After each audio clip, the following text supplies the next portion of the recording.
This is a special presentation of the Ticats Audio Network.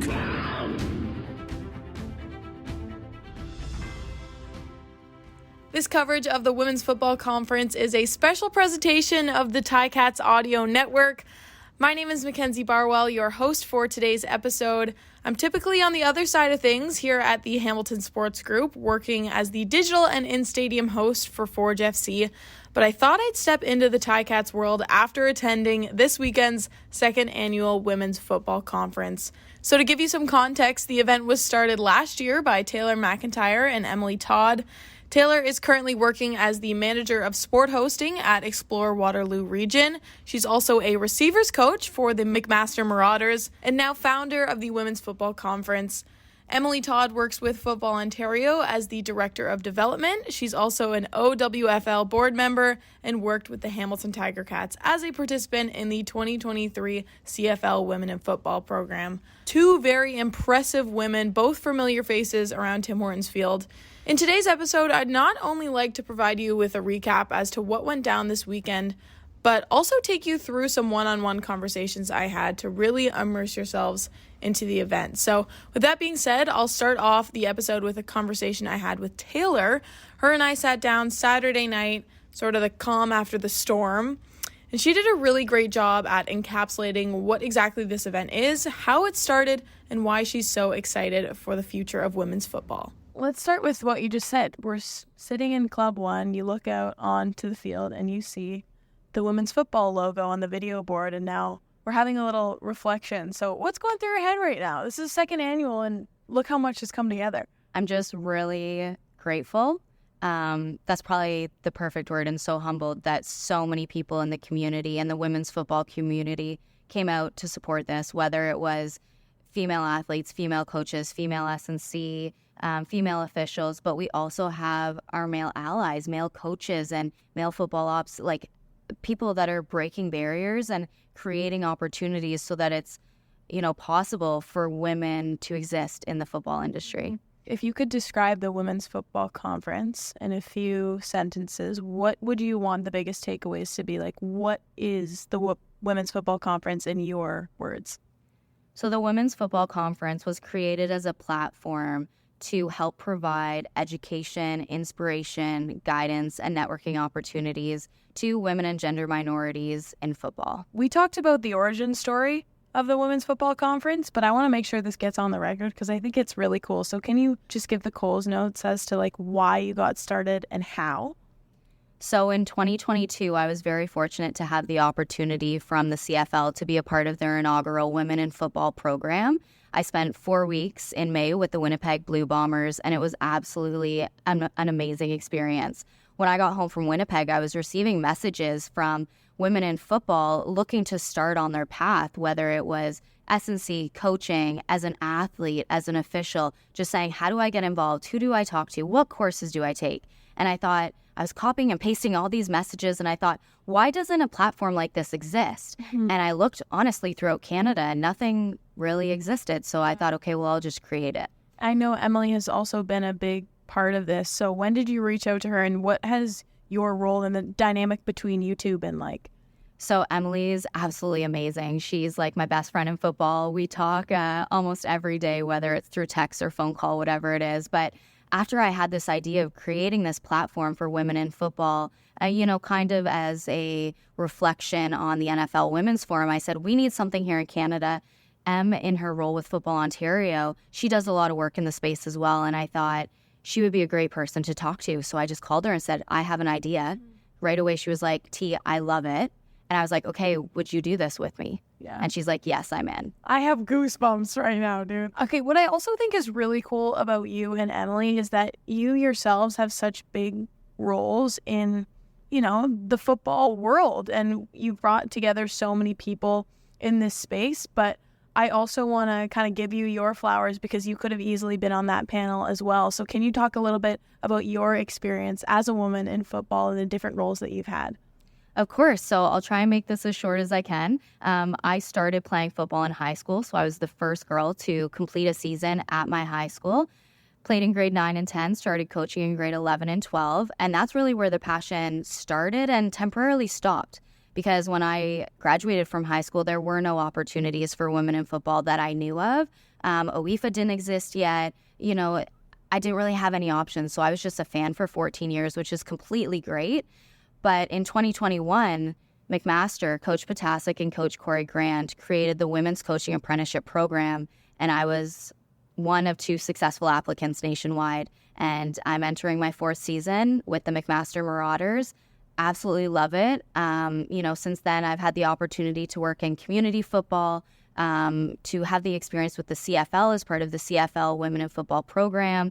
I've also had the opportunity to coach Team Ontario, so the top female athletes within the province. It's been so rewarding. And I've also had the opportunity to work in an events capacity within football as a manager of Grey Cup festival events right here at Tim Hortons Field with the Hamilton Tiger Cats last season. And really, I guess for me, it's just about creating opportunities that I didn't have when I was 15, 16, 17 years old. I want to create those opportunities and show young girls and women that it is possible to be successful in football. There is a place for you, and you do belong. Yeah. Next, I want you all to hear from Taylor's partner in crime, Miss Emily Todd. I asked her what her reaction was when she was initially pitched this idea and how she's already started to see the conference evolve over the course of the year. I was just super excited to be on board, super excited that she asked me to be a part of it, and definitely shared the vision and wanting to put this on for women in football, just show them that there are other women like them that have a passion for the sport, and to just show them opportunities at any level that they want to pursue. Mm-hmm. I think for me, with my role with Football Ontario, that's the best part, is seeing our Team Ontario athletes come. That was, we had some of them out last year, and then we have some more this year. So just seeing them come to the conference, soak it all in, and for them to know that there's something for them beyond playing if they want to stay involved. And I'm a big fan of Laurence, so then seeing, that connection, because I connected with Laurence a couple years ago and kind of reached out to her for some next steps, and then the fact that I completed this Women in Football program, but then also seeing the Team Ontario girls look up to her and see her as a role model is just, it's pretty cool that I'm able to be a part of showing them the role models in women in football. That's really huge for me. You'll notice that Emily did drop the name Laurence Pontbriand. She was Saturday night's keynote speaker, and we'll get to her presentation very shortly, because if you are familiar with the Canadian women's football landscape, you'd know that this is not a name to be overlooked. But before that, I want to go back to something that Emily said, because she delved into the different avenues available to women who are looking to get involved in the sport, but may not want to take the traditionally expected or conventional pathway of playing. So Laurence touched on it a little bit. You can still play at the senior level, which is really cool. So there are opportunities for women to play on the senior national team for Team Canada, for, tackle, for flag, but even we're trying to grow senior women's community programs. But beyond playing, there's obviously coaching. We had a lot of people focus on officiating as well, and even, having women that officiate in the CFL or in youth sport. And then my background is mainly in administration, operations. So that's something I'm super passionate about, just all of the the logistics. Yeah, behind the scenes kind of thing. Yeah. Because I have the football background and knowledge and understanding, but not as much the technical to coach or officiate. Right. But I love it so much, and I want to support coaches, athletes, officials. So the ops is definitely my passion, and where I kind of found that I could fit in. Really cool to see how many opportunities are available within the football world that sometimes might fly under the radar. That is easy for me to say coming from a soccer perspective, but this event was definitely an eye-opener for me in that respect. To break down the format of this conference for you all, Friday night there were opportunities for introductions and networking. Then the group divided into different breakout rooms, and these included everything from football ops to coaching to business and partnerships. And then finally, Erin Craig, strength and conditioning coach of the Edmonton Elks, stepped in for a guest presentation. Saturday, the breakout rooms continued. Everyone got here bright and early. I'm talking 8 a.m. We had a committed group. We heard from a variety of speakers on the tactics of football, including head coach of Carleton University, Corey Grant, Brian Jones, receiver coach from York U, and DB coach from McMaster, Sydney Parks. Now, I mentioned some of these names on purpose, not just because of their talent and reputation, but to recognize the diverse group that came out to this event, and note that it wasn't all women at the Women's Football Conference. And this is something that I spoke to Taylor McIntyre and Sydney Parks about. Here's what they had to say on the topic. That's what I love about this. And it's not just like women in football, but it's our male allies as well, right? So like we had Coach Corey Grant, who was here, head coach of Carleton University. Coach Steph Potasic was here from McMaster University. We had Coach Brendan Conway from U Waterloo. There's just so many amazing football minds that are here to embrace women in football. The list goes on and on. Why do you think it's so important that we all come together for, women in football specifically? Because even though that's the title of the conference, as you said, there are people of gender minorities, people of diversity minorities here. Like, why is that so pivotal? Women need to feel and know that they belong in football. Football is for everyone. It's the ultimate team sport. It doesn't matter what type of athlete you are, there's a role for you in football. And there's no other sport like that. Mm-hmm. And there's no other sport where it requires so much teamwork, where all 12 people have to do their job every single play in order to be successful. Mm-hmm. So there's a role for everyone, and women can do it just as well as our male counterparts. There's a role for us, and we do belong. First off, I think the big thing is football is football. It's for everyone. It's for all.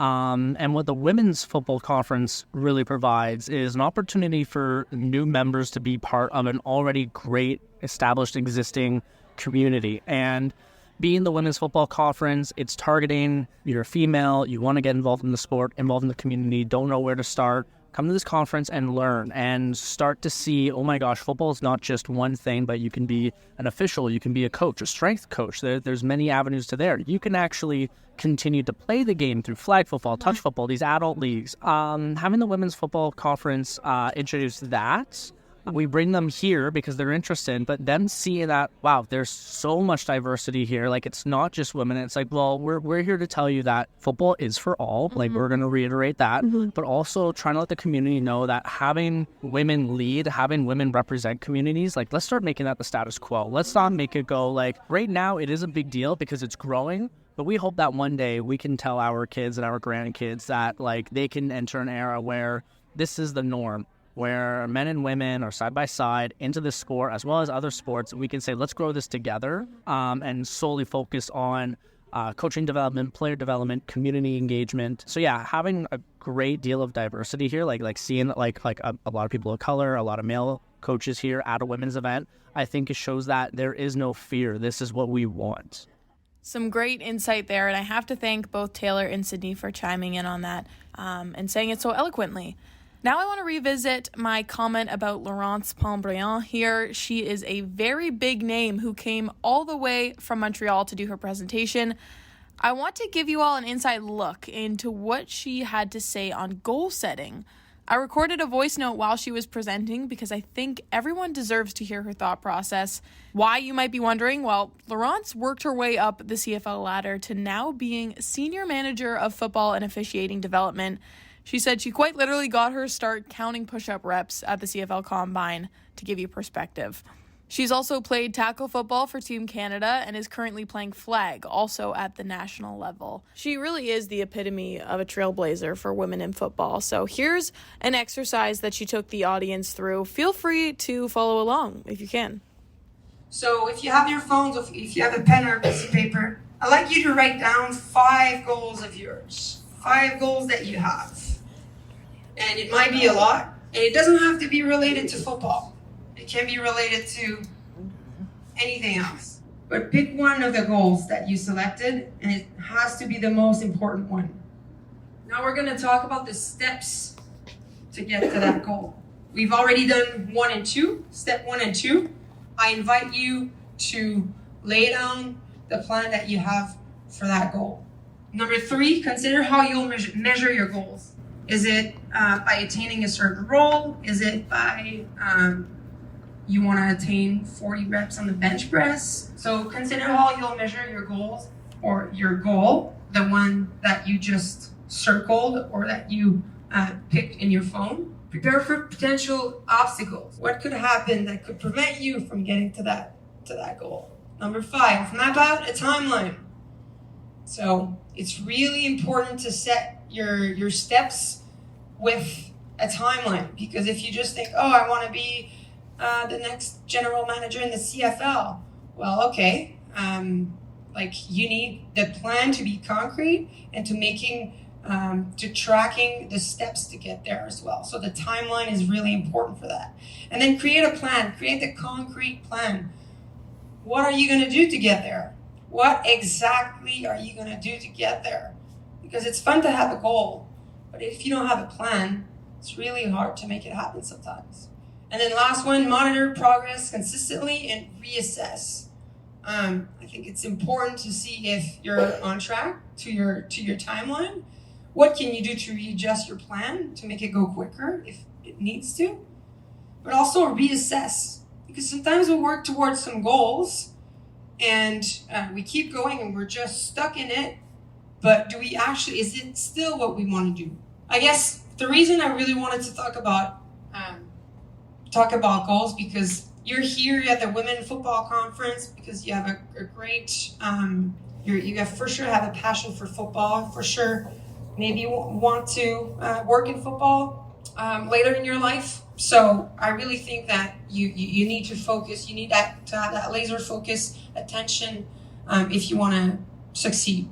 I personally thought that was very insightful, even as someone not pursuing a career in football. But I'll talk about someone who is. As Emily mentioned earlier, a large part of the attendees were of a younger demographic. There were a lot of high school students and varsity athletes who came out, one of which I am particularly excited to talk about. 17-year-old Dani Preston has built herself quite the resume. I actually hosted a panel for the conference on Saturday, and she sat alongside some big names. Emily Clark, one of the first female CFL referees, Ashley Emerson, a Team Ontario and Sheridan coach, and Sarah Scher, a member of the Toronto Argos football operations team and the CFL Women in Football program. So I'll let Dani introduce herself because she is so unbelievably well-spoken for a high school student. I think this next clip really shows the kind of inspiration that everyone was left with, especially after Laurence's speech. So hi, my name is Dani Preston. I'm 17 years old. I played for Team Ontario for 2 years at 2 national championships. And I also play for my high school flag football team, and as well as TFONT, so it's a Toronto touch football league with women. So I got asked to be here as well last year. So this is my second year at the second annual Women's Football Conference, but this year I actually get to speak. So it's my first time doing a panel. This is one I asked you earlier, but I want to make sure it gets on the audio network regarding potential opportunities in the future, because obviously you as a 17-year-old are coming into a space where there have been women who are trailblazing. So what are you excited about in the future now that there are these opportunities?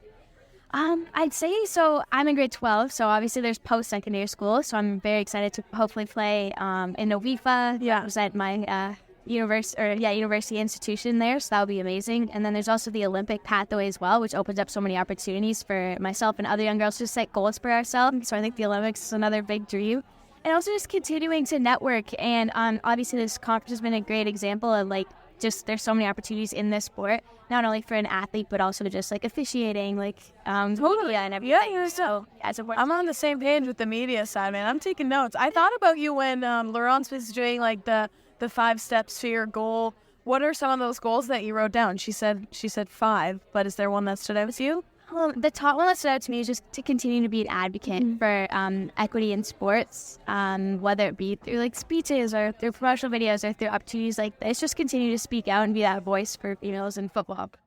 Pretty inspiring to hear a 17-year-old with that much drive and passion for a sport. The final conversation I'd like to share with you is actually somebody who is a coach to Daniela. Melissa Greco, or Coach Prime, as she's known, is the head coach of the women's flag football team at Sheridan College, head coach for the U18 Team Ontario, and member of the CFL Women in Football program, helping to coach the Winnipeg Blue Bombers. She was one of many people who presented in breakout rooms alongside her co-coach, Alicia Emerson, who I talked about earlier. I knew I wanted to pull her aside for an interview when she talked about wanting to create an all-female coaching staff at Sheridan. And as someone who actually played for the women's flag team at McMaster last year, I think that would have been really cool to see that kind of representation at the coaching level. So here's what she had to say about why she took that approach, as well as some other insights from her time coaching both at the varsity level and professionally in the CFL. So obviously, football has been a male-dominated space for X amount of time.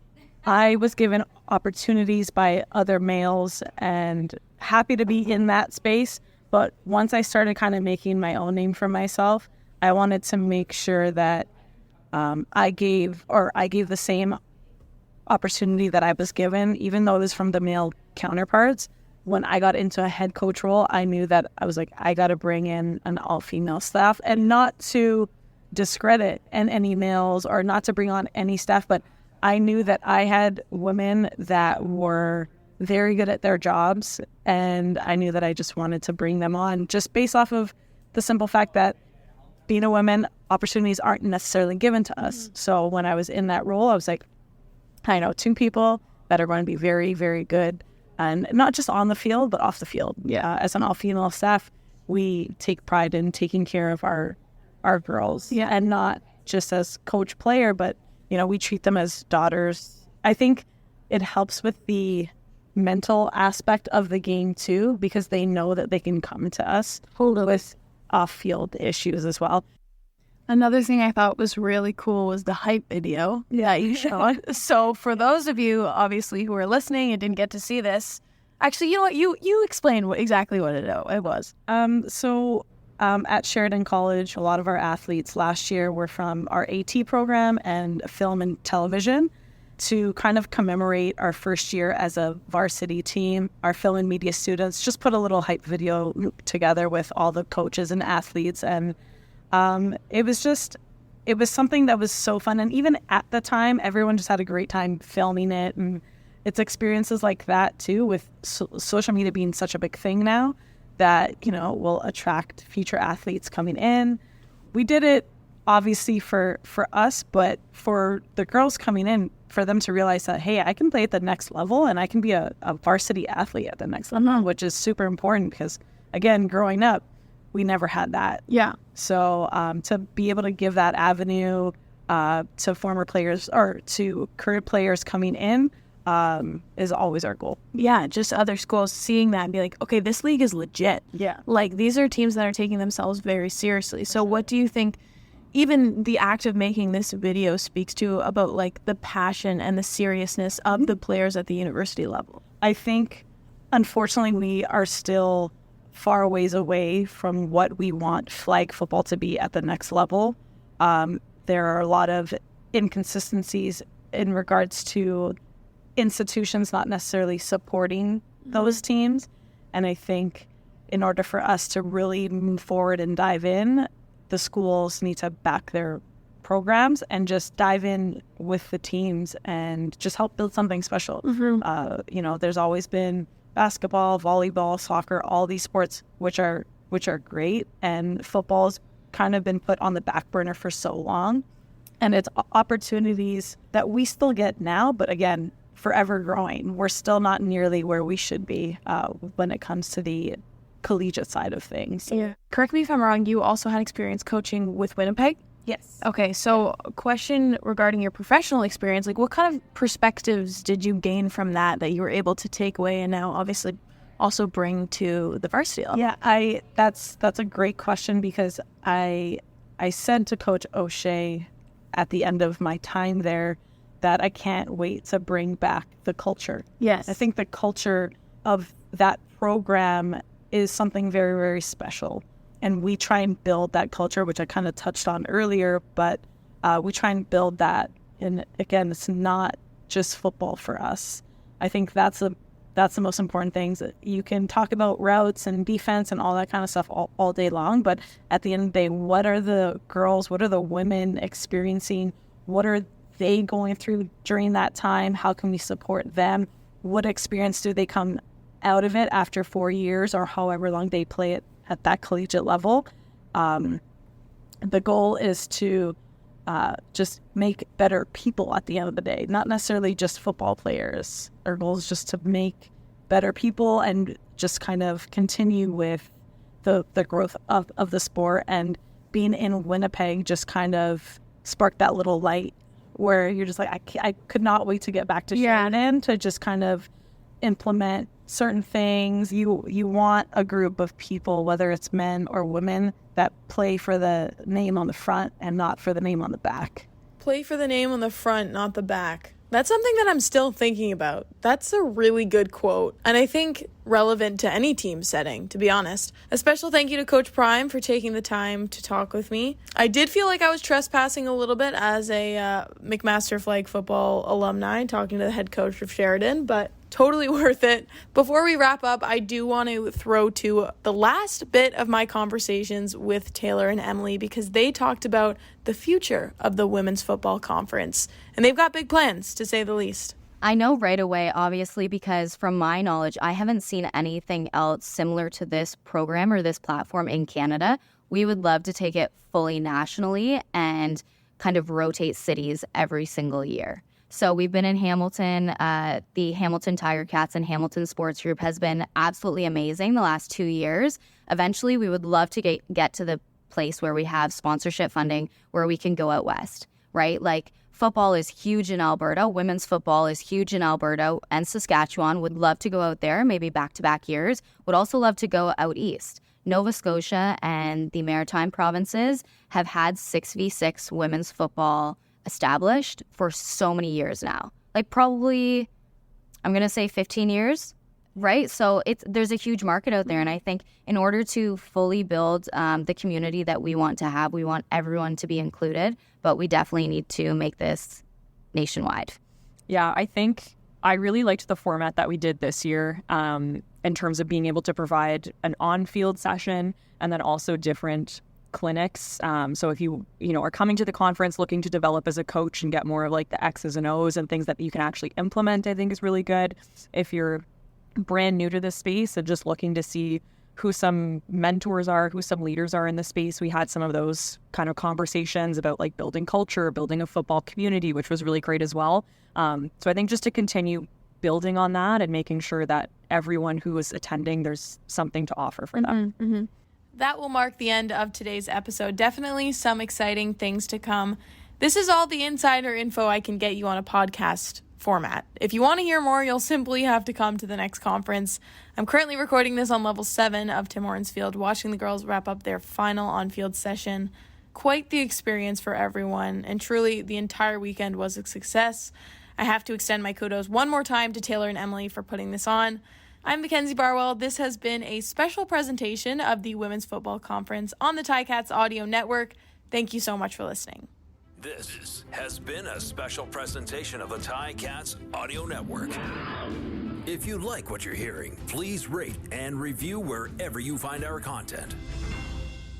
Back when I played at York University, it was the first, I guess, tryout that I went to. I ran a route, I ran a slant and go, and beat whoever I was playing up against. And the head coach at the time was like, okay, prime time. It just stuck. Yeah. 2009 was my first year playing. It stuck with me, and I don't go around saying my name is I feel like it's a little like egotistical. Right. But I will literally be like, hi, my name's Mel or whatever. And then everybody around me will be like, that's not your name. Your name's Prime. And then you get corrected on your own name. Correct. Like, people didn't even know my real name for the longest time. It was the smallest little story, and all because I ran a route. And in 2009.